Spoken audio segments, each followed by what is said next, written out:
we thought it would be nice to hear a little bit more from our speakers who have also had a very long day, as we all have, and just kind of hear from them what they think of the day. Yeah. What has been memorable or touching to them personally in this day. You want me to start? You want to start? Okay. Well, I've done a lot of conferences across the nation. I've never had chocolate-covered strawberries before, or popcorn, or delicious pineapple and chocolate with coconut on it. So we have had a banquet of food today, certainly, which has been awesome. But it's been a banquet in other ways. Most all the conferences that I've spoken at were expressly on the topic of mental health and spirituality, addressing faith leaders, working with mental health professionals to try to help them understand the importance of incorporating spirituality, a person's spirituality, into the treatment and recovery process.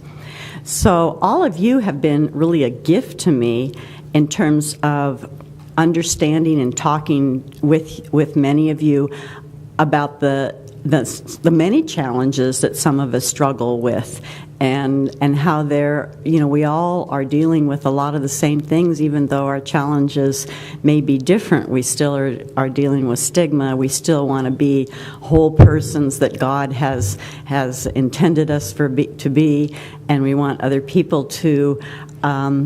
We want the acceptance and the inclusivity that is.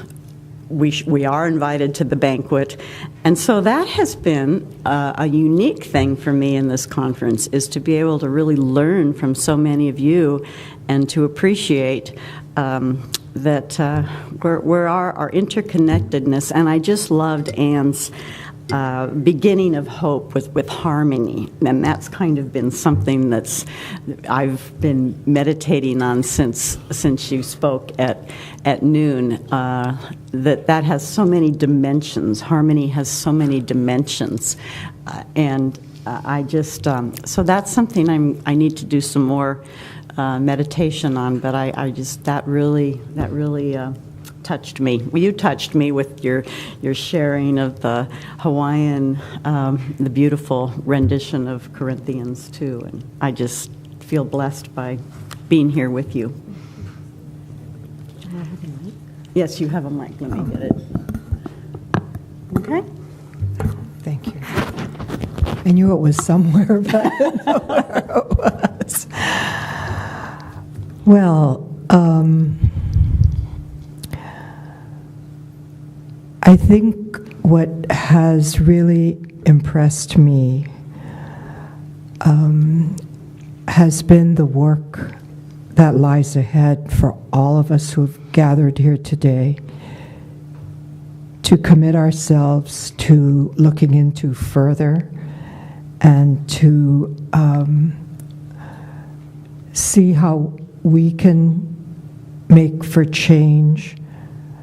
I would say initially primarily in ourselves, and then hope to learn from the people with whom we interact. The resources that have been shared, the books, the websites, I hope to be sure to gather all of them. I trust that information will be made available, because the resources are out there. There are tons of resources, and many of them are very, very good. I deliberately said it in that order because some of them are not very good, but there's lots out there. And I think today we had an opportunity to have identified for us the more quality resources. I know that one that has lingered in my very poor brain, I have to say by this point today, I'm like Susan, I'm spent, and I'm supposed to go to another meeting this evening. But something that Alan had said in our session this afternoon on working on making for opportunity in our churches as a venue for organizing groups to address people's spiritual need, not as a way of evangelizing for our churches, but as a way of meeting need. And as we started that session, Alan talked about how one of the most compelling experiences in his life was to work with children who are dying, and as a chaplain in an oncology unit for children, and how from the children, as well as from their parents, I think what I picked up from Alan was that he was stirred to his very deepest core about what life is all about and why we're all here. And I may have gotten things mixed up, but I think there was some resource called Windows into Heaven. And I would very much like to have an opportunity to look at some of that material. I really do believe that children have capacity to help us grow the most. Our own children for sure, and the children of others as well. And so I would hope that we could follow up. I know I definitely plan to. And I did not get to attend Craig Rennebaum's session this afternoon on supporting parents, but we did kind of talk about it in our core group just moments before we gathered here. And I think it would be so valuable for us to get involved with supporting parents. As people are in the process of becoming parents, when folks find out that they're going to have a baby, to let them know that they're entering probably the most holy, sacred job that human beings can have. And I'm just adding a personal note to this, but my simplistic mind, not my theological capacity such as you have, because I don't have that, is that God reaches us the way God understands we can be reached. And from my understanding, one of the most powerful connections that we have is that we have been a child of parents. And for those of us who have been fortunate to have been parents, we know how important our children are to us. And so for me, the image in Christianity that God would send God's only Son to help us to grow and then to die for us because of love that just surpasses anything we can imagine. That image meant everything to me when I was a teenager, feeling very unworthy. And then when our 17-year-old daughter was killed on a church trip, I got whipped beyond what I thought I could tolerate. And then it occurred to me that that was a further lesson for me about what God's love was all about. Because I had a glimpse of understanding of how much my daughter meant to me, and how with that love and total commitment to this child, how God could use that understanding that we have and have that child of God's die for us. It just blew me away when I made that connection, that if I loved someone so much, I could have my child die for that person. I couldn't get my head around that. And I remember sharing that with someone a couple of years ago at one of the meetings in Cleveland that I had attended. And we're both mothers, and I didn't even know I was going to say that. It just somehow connected for me. And the two of us just about sat there at the table embracing and weeping in our shared understanding of that image. So I think what I've heard a lot of today is the measure of love that we have, that we come here because of our commitment to people whom many others see as very marginal and unworthy.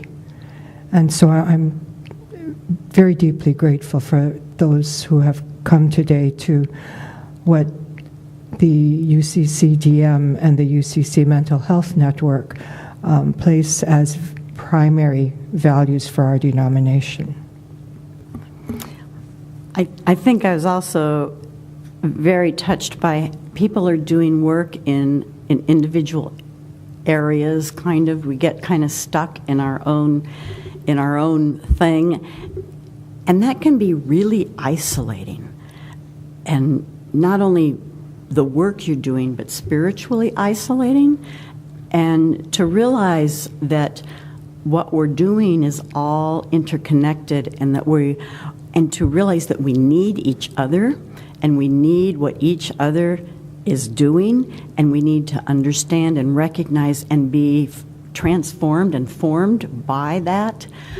And also that our God is a God of surprises. You know, I talked to so many people today that ended up in being in places they never expected to be, including myself, because of circumstances that happened in their life. Mm-hmm. And because of that, somehow God has used whatever that has been to heal, to help us heal, but also to help heal others.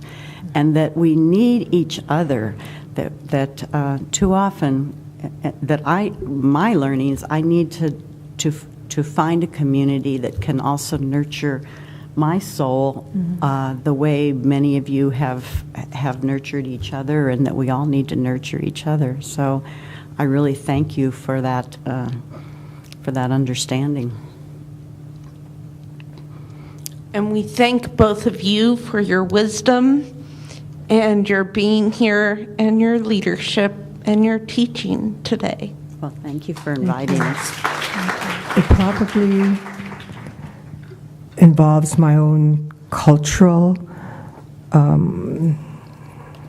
reticence, I guess. There are many things I never talk about,